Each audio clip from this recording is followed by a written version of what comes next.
Society 13 Podcast Network. Redefining podcasts. Society-13.com. I like to listen.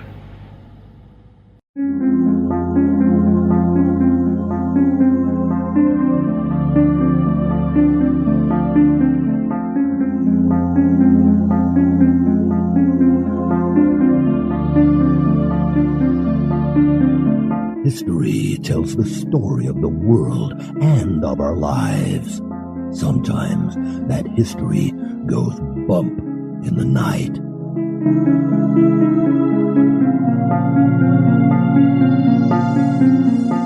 Broadcasting from the center of oddity and the supernatural in Central Florida, it's the History Goes Bump podcast.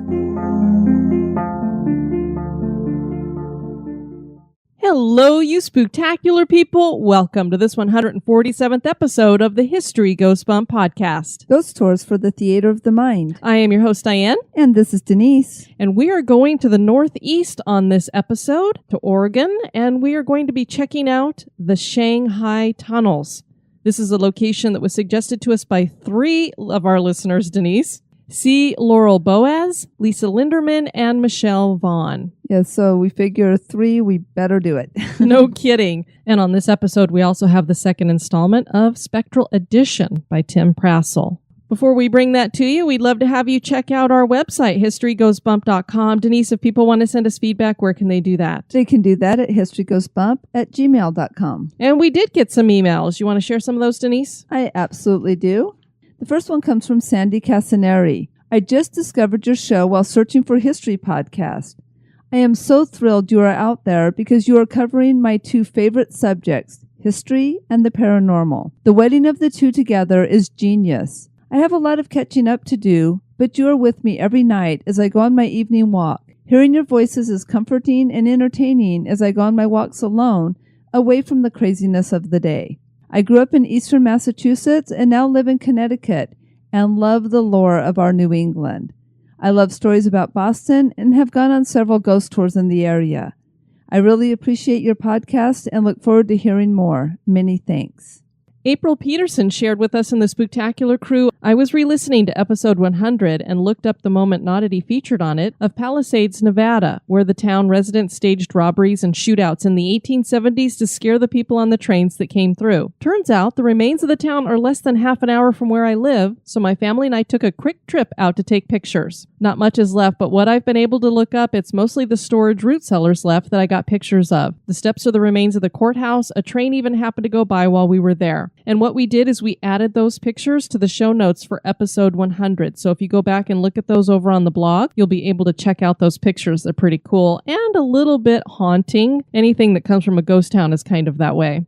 And we also heard from Christopher Klimovitz. A couple of months ago, I contacted you both about possible ideas for your wonderful podcast. I greatly appreciate the kind words from your previous email. Moreover, I remember a few episodes ago that you mentioned that you will have a Halloween-related show about the Hoa Basai Forest. I look forward to that. I just arrived back in Albania after a couple-week vacation to Romania. Whilst in Romania, I visited the famous Hunadora Castle, which is also known as the Castelul Corvinilor, and would also like to suggest it for a future program, or even an entire Romania-dedicated program. There are plenty of ghost stories about the castle, including the famous Vlad Dracula. If I can be of any help for research, I would gladly do so. I speak Romanian, have extensive knowledge of the Romanian and Balkans history/folklore, and when not home in America, I have spent significant time working and studying there, as well as most of Eastern Europe. As always, great work and research putting together the podcast. Please find attached a few photos of the castle. And we do have those pictures up in the show notes for today's episode if you want to check those out. It's always nice to have somebody who actually knows the language from a certain area.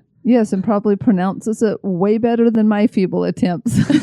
I think you did pretty good. Well, thank you. Rick Kinnett sent us an email as well. Hi, Diane and Denise. Couldn't resist commenting on your recent Moment Oddity talk on Rookwood Necropolis, my favorite graveyard, and its funeral trains. Some years ago, during a trip to Sydney, I set aside a whole day to prowl around Rookwood. Apart from a few photos, my one souvenir of that visit was a book I bought at the cemetery office The Sleeping City, produced by a group of volunteer genealogists who spent probably more than a month of Sundays transcribing all the grave inscriptions into a computer database. The project must have been, if you'll excuse the phrase, monumental, as sections of this massive cemetery are now overgrown with bushes and trees, and many of the older headstones are either badly worn or fallen over.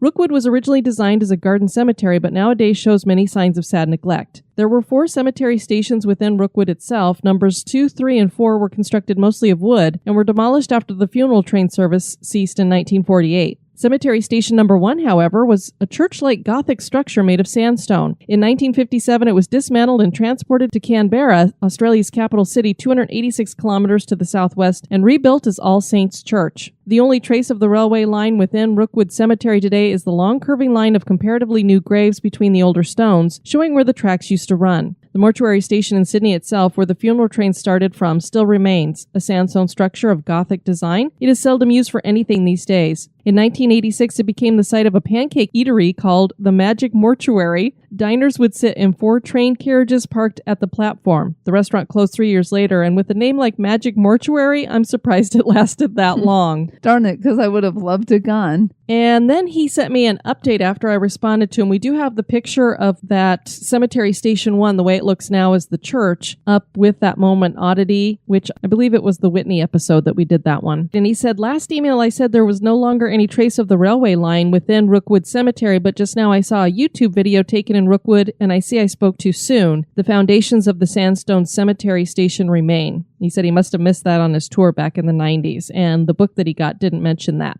Well, thank you for sending us that information, Rick. We greatly appreciate that. And just so everybody knows, we went out to St. Augustine and we put together a video that is a walking ghost tour of Cordova Street there. It's up on our YouTube channel. In order to get there, you just go to our website, and at the very top at the right, there's a bunch of little buttons there. You just push the YouTube one. It'll take you right to our YouTube channel where you can watch it. We had a lot of fun with that. Obviously, we're not professional videographers. Definitely not professional videographers. But we take you to a lot of our favorite spots along that route and let you know all the haunting and history about some particular locations there. So you'll probably enjoy that. Nathan Teeter was the one who won our exclusive t-shirt for this month. So congratulations to you, Nathan. Yes, congratulations. Want to remind you guys that I do have an article that went up over at entwinedpodcasts.com. If you look under their news tab, you should find it there. I also will put the link in the show notes or the description that goes with this show so that you can find that more easily. Would love to know your comments about what you think about that article. We also broke some download records around here, Denise. Last month, we had over 86,000 downloads. That blows my mind. The best amount of downloads we had in any previous month was back in March at 71,000. So wow. So thank you to the listeners. That's you, all you. And a couple days ago, we had our top daily downloads, and that was 5,300 in one day. Oh, geez. That's a lot. And we want to welcome to the Spooktacular crew, Teresa. Hey, Teresa. Kim. Hi, Kim. Robin. Hey, Robin. Karen. Hey, Karen. And Peggy. Hi, Peggy. All right, Denise, are you ready to head on down the Shanghai Tunnels? Yes, I am.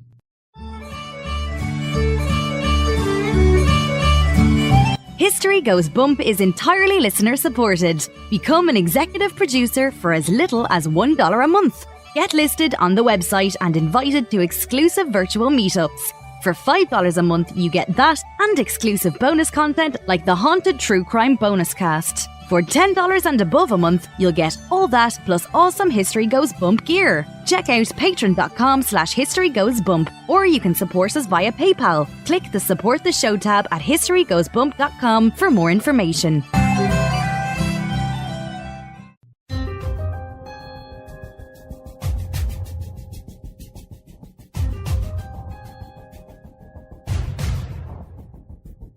History is full of oddities, curiosities, mysteries, and the truly bizarre. Welcome to this moment in Oddity.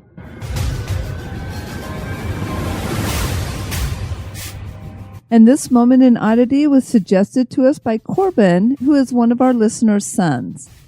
News broke last week out of Indonesia about a very unique man. He is incredibly frail, and the name on his identity card reads Mabagatho.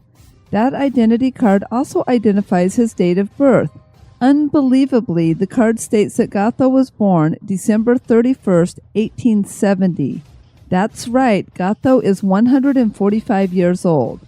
He has outlived all 10 of his siblings, 4 wives, and his children. He has reached a point where his only desire is to die, and he's been preparing for that for 24 years. If his age can be confirmed, it would mean that he would hold the world record for the oldest human recorded in our present era. That record is currently held by Jeanne Calment, a French woman who died in 1997 at the age of 122. When asked what his secret to longevity was, Gatho remarked that it was patience. Such an answer coming from a man who has wished and prepared for death for over 2 decades seemed rather ironic, and the fact that he has lived so long certainly is odd.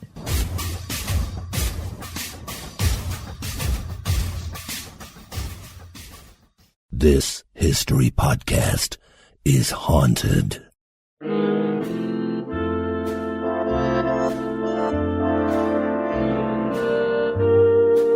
This day in history.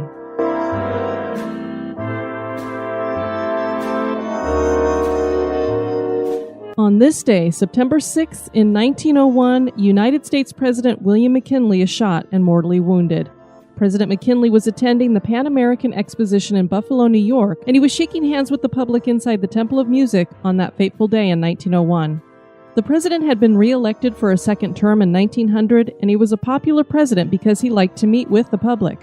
One member of that public waiting to meet President McKinley was Leon Shklovskov. Shklovskov had lost his job during the Panic of 1893, and he was very bitter.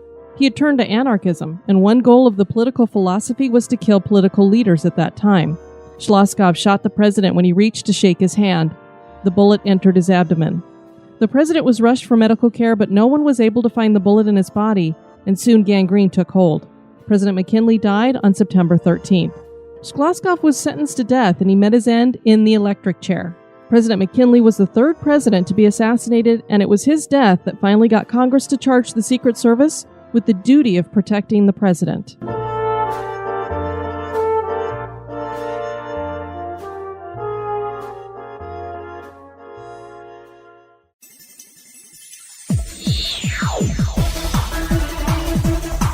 You're listening to History Goes Bump. Portland, Oregon was known in Victorian times as the City of Roses, and it has retained that nickname for over a century. The Portland Underground is known more readily as the Shanghai Tunnels. These tunnels that snake through what is today Old Town and Chinatown were used for practical business purposes, but they also service the seedy side of things in the city. Some parts of these tunnels can still be accessed today, and they reveal a dark, cob-webbed maze that one would not want to enter without a strong flashlight and a good guide. Spirits are reputed to lurk here. Is it because men and women were carried off for human slavery operations through these tunnels? Was it the era of Prohibition that has led to spectral activity? Join us as we explore the history and hauntings of the Shanghai Tunnels. And another kind of fun fact about Portland, Oregon, is that their popular slogan for them is to keep Portland weird. You've actually been to Portland, haven't you, Denise? I definitely have. I have a couple times. I've never been there. Oh, it's a beautiful city. Portland, Oregon, early in its beginning, was inhabited by the Chinook tribe. They were foragers and fishermen, and it was this tribe that Lewis and Clark encountered on their expedition in 1805. The Chinookian people practiced flatboarding, which is a process that would flatten the back of the skull. This would be started when a baby was 3 months old and continued until 1 year of age. The deformed skull was a sign of a higher social standing. For this reason, white explorers referred to them as Flathead Indians. The Oregon Trail soon brought settlers to the area, and the Chinook were pushed into a smaller region. The massive amounts of trees made Portland a lumber town, and the proximity it had to the Columbia River and the Willamette River gave it a foothold in shipping. Settlers flocked from the East Coast. Portland came by its name in a unique way. Believe it or not, it came down to the flip of a penny. 2 men, Maine merchant Francis Pettygrove and Massachusetts lawyer Asa Lovejoy, flipped a penny to decide if the town would be called Portland or Boston after their respective hometowns. Portland was incorporated in 1851 and today is Oregon's largest city. So I will be Captain Obvious. Obviously, Francis Pettygrove won. And that penny is actually in a museum. Oh, that's very cool. Yeah, so it stuck around to this day. During the 19th century, the demand for able-bodied men on ships grew. The best place to recruit these men was in port cities. A practice began during this time because there were not enough men willing to go to sea. This practice was called Shanghaiing, and it took place in most major ports. Portland was one such place. Shanghaiing was at its base kidnapping. In most places where this happened, men would be drinking in a bar, and crimps or kidnappers would approach and offer them something else to drink. Usually this was drugged liquor.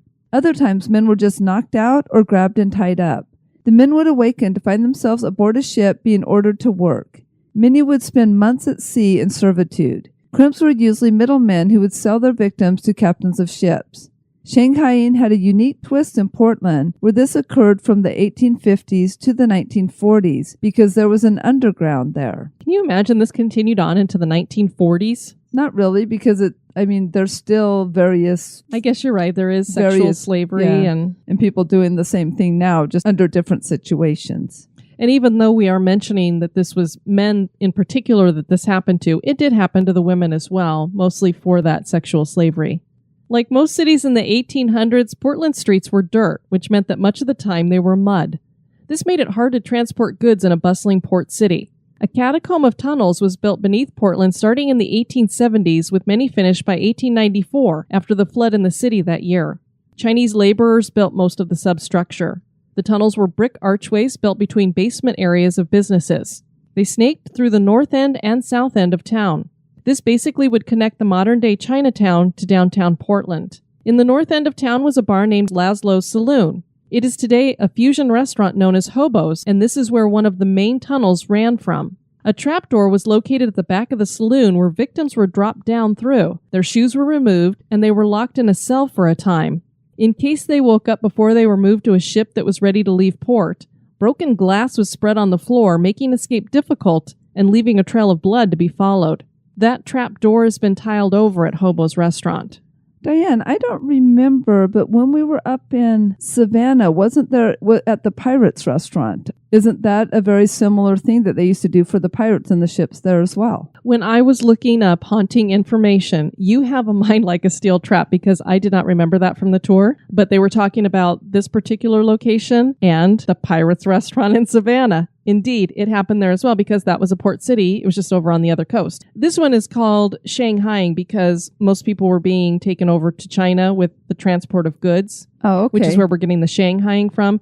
So I'm not quite sure in Savannah what they would have called it because I don't think that would have been necessarily Shanghaiing. I'm trying to remember because they did have, but it was the pirates and like the Buccaneers that did that. Yes, and you're right. And I should have remembered that I'd heard that before. So it was pirates kidnapping to take them aboard their ships to basically be pirates with them, whereas this is business. And I'm surprised you didn't remember that because we actually went down into the tunnel. Did we really? See, this is why I don't remember a lot of this stuff. My brain is just not like yours. Well, you research the words and I have to experience it. That's why sometimes I have more difficulty when we do places that I haven't physically been to. Exactly. And that Pirates restaurant in Savannah is haunted as well. Yes, it is. The main purpose of the tunnels was to connect the Willamette riverfront to businesses in town, making the transport of goods easier.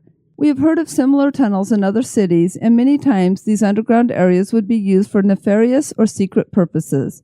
They were used to carry people from gambling halls to opium dens to brothels without being seen by the public.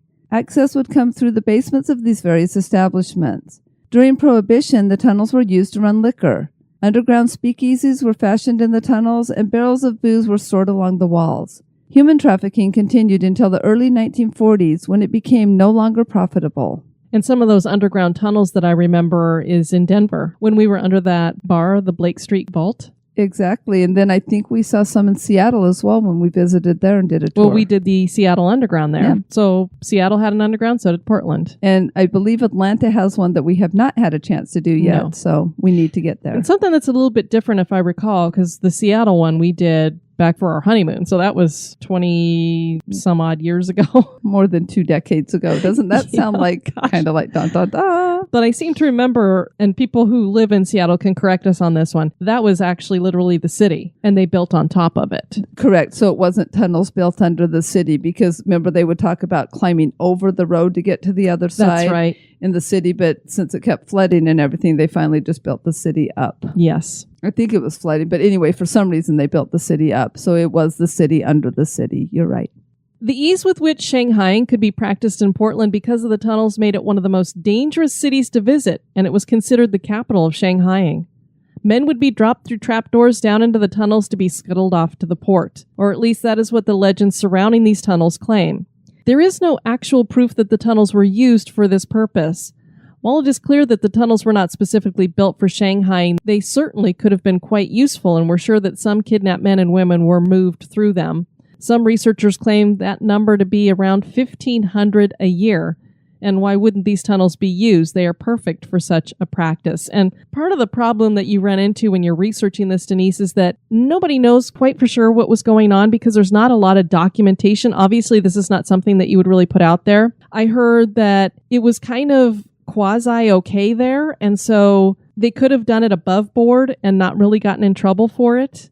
But still, it's kidnapping, so it does make you wonder how easily you could do something like that. And this was something you had to be a little bit more sneaky about. If it was something that was well known and being seen on the street all the time, I would think a lot of people wouldn't bother to go to the bars and drink. Exactly, which is probably why there wasn't much documentation, because when you do illegal activity or things that's frowned upon by society, you don't usually just put it out there and keep great records and write about it. Just like right now, we know that drug trafficking's out there, but we don't have a lot of written documentation about it as far as like the drug dealer saying, oh yes, and I just moved this kilo over to here or whatever. But we still know it's there whether we have the proof or not. Well, and there is a curator there, Michael P. Jones, and I saw him in a couple of videos being interviewed, and he also is the man who appeared, for those of you who saw the Ghost Adventures featuring this location, he was the man that went down there with them.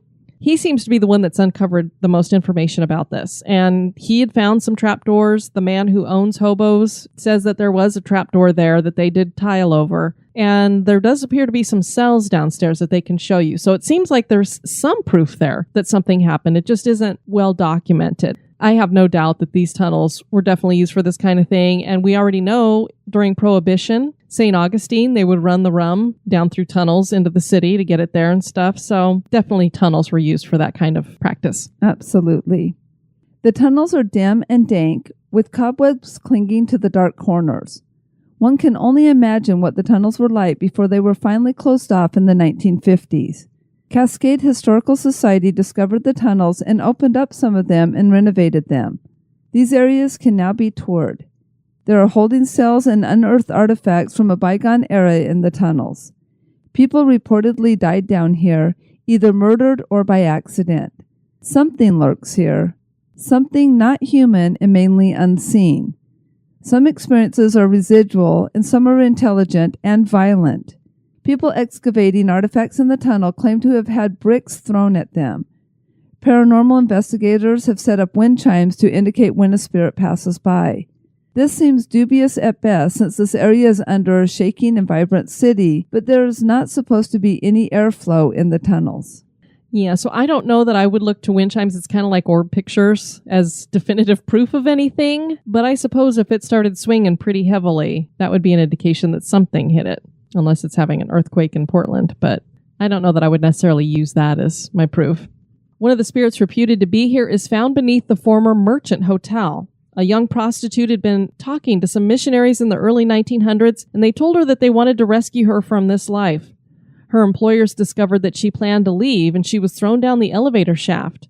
Her full-bodied apparition is seen not only in the Old Town Pizza that is located in what was the Merchant Hotel's lobby, but in the basement area connected to the tunnels. She has been seen both in black and white, so she could be Our Lady in White or Our Lady in Black. And I've heard lots of things. First of all, when you see her name, it looks to me like Nina, but I've heard it pronounced Nina.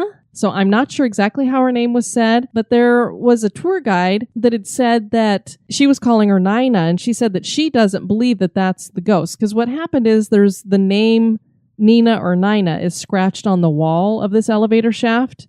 So they think that it's kind of like Nina or Nina was here. But if you're being thrown down a shaft, you're not really writing your name, are you? I usually don't have time. Yeah. Just saying.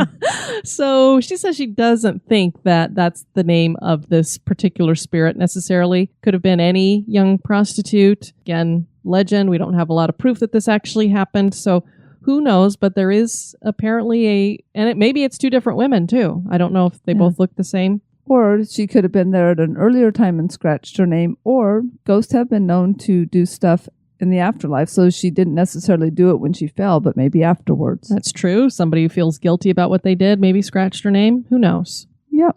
Those who died in captivity seem to remain in spirit form.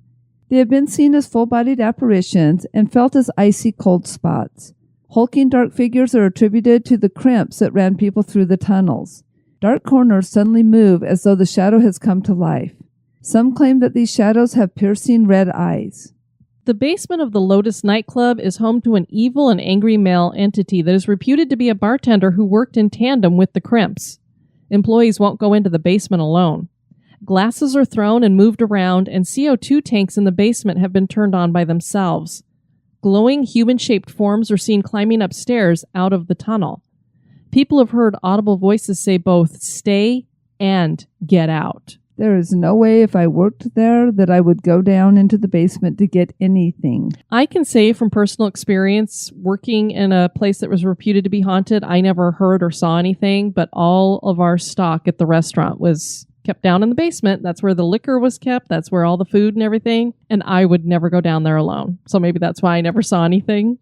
Good for you. She did not tempt the spirits. Although now that I'm more interested in that stuff, I might just have done that. And hold her hand out like she did in the other tunnel. Hi, I'm coming down for some tomato paste. Is there any ghost down here? Here I come. My name's Diane. It's supposedly prostitute. Brothel used to be, so. She'd go into like Rocky Horror and she'd be like, touch me. Great. Thank you for that, Denise. One of the most frightening experiences usually happens once a year on an anniversary. Back in 1902, the Jennifer Joe was a four-masted schooner that was leaving the port in Portland. On board was a crew of 100 men that had been shanghaied. They were chained together in the hull of the boat. The ship sank in the Portland harbor. The crew died. It is said that every year on the day of the sinking, the crew runs through the entrance of the tunnels the closest to the water. They seem to be looking for the crimps that took them and enslaved them. Several people claim to have seen them and felt as though the group were going to run into them. Even more chilling are the claims of being touched by cold, wet hands. No, thank you. Cold hands would be bad enough, and then wet too? Ooh. It's like having a frog jump on you or something.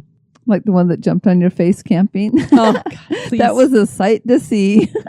Do not remind me of that bad memory. I'd rather see a ghost. There is a wolf associated with the tunnels, which seems strange. There's a legend about a Native American man who worked on a longboat helping to turn the ships in the harbor, and he was tall and strong. A crimp wanted to capture him because he felt he could get a lot of money for him. A group of men surrounded him on the streets. Suddenly, he shape-shifted into a wolf and got down on all fours. The men ran in terror. It is said that to this day, the cry of the wolf can be heard along the riverfront. Homeless people claim to hear the call on the night air. People who have heard it are sure that it's not a dog or a coyote. The wolf has been seen in the underground. Okay, at the risk of people shooting me down and some really bad reviews, that's very interesting in light of the Twilight series. Because, no, I'm serious, because you usually don't write a place that you're not really, really familiar with. And the whole wolf pack and Jacob and the whole backstory is Native American and about kind of shape-shifting and they're wolves. And so it's kind of interesting that this is Portland, Oregon. See, you'll be proud of me. I don't even remember where Twilight takes place, but it is up in Oregon. So kind of weird. Have you heard of skinwalkers? I don't know if I'm as familiar with that term. Well, this possibly could be something of that nature as well. Skinwalkers are kind of a similar entity, and it's Native American. And we've had people actually suggest that they would love to have us talk about the Skinwalker Ranch. And I'm not really sure exactly what to do with it because I'm not sure it falls into haunting as much. So I've kind of put that on a piece of paper so that it's there, but I'm not sure about it. Well, we've done urban legends and lore, so maybe we can. But I mean, this is not a story that I would not believe. There are such things as shapeshifters. I am a believer in that. Exactly. Don't know what they are, where they come from, but I believe there is such a thing. So. Well, and maybe that kind of lore, that kind of thing happens more in the Great Northwest. Sure. The practice of shanghaiing was cruel and brutal. Such activity builds up strong negative emotions. How many men and women died wanting justice for what had happened to them? Were these tunnels used for shanghaiing? Do spirits of those who lost their lives in the tunnels still remain here? Are the Shanghai Tunnels haunted? That is for you to decide. Well, I'd like to check out the city. I mean, if it's been told to keep it weird, sounds like a good place to me. Absolutely. And they have all these really great places at downtown Portland with all these markets. And there's one whole street that has all the stores that I love with like tie-dye and batik. It's very cool. Yeah, let's stay away from those. I think not. Hippie. Our next episode is going to feature the Captain William Vickery Mansion in Pennsylvania. This was suggested to us by our listener, Heather Marie. So looking forward to bringing that to you guys. And as promised, here is the second installment of the third series of Tim Prassel's Spectral Edition. Welcome to Spectral Edition. I'm Tim Prassel. I suppose that all of the ghost reports that I've dug up are unusual, to be sure. But this one is just bizarre. It starts out as sort of a conventional ghost, if there is such a thing, but then it turns into what seems like poltergeist activity, and it seems like maybe there's a living human doing something here. I really don't know where to place this one. It was published in the Fort Worth Daily Gazette on March 29th of 1887, and the title is A Lively Ghost. Caught in a cellar, bound hands and feet, and his mouth of clover seed. Cincinnati Enquirer. London, Ohio, March 19th. Ghosts, the devil, or some other unseen power are tearing down a house and kicking up a tremendous excitement in Darby Township, this county. About 25 years ago, a pretty girl, remembered then only as Nora, lived with a noted spiritualist and his family and became the victim of an unwise love for the gentleman's son. Early one spring morning, her body, cold in death, was found hanging from a plum tree in a deep thicket near the house, and since that time the locality of the thicket and the little family graveyard where the girl was buried nearby have been said to be haunted by her ghost. On the same farm and near the haunted thicket now stands the neat farm dwelling of Mr. Harlan P. Wood, the scene of the present excitement. For several nights past he has attributed the throwing of stones through his window to a man whom he some time ago discharged from his service. But the man could not be found. And all of last night and today, at short intervals, stones and brickbats have been flying through the sitting-room window, sometimes being thrown outward by unseen hands. Hundreds of clear-headed people have visited the place and go away completely mystified.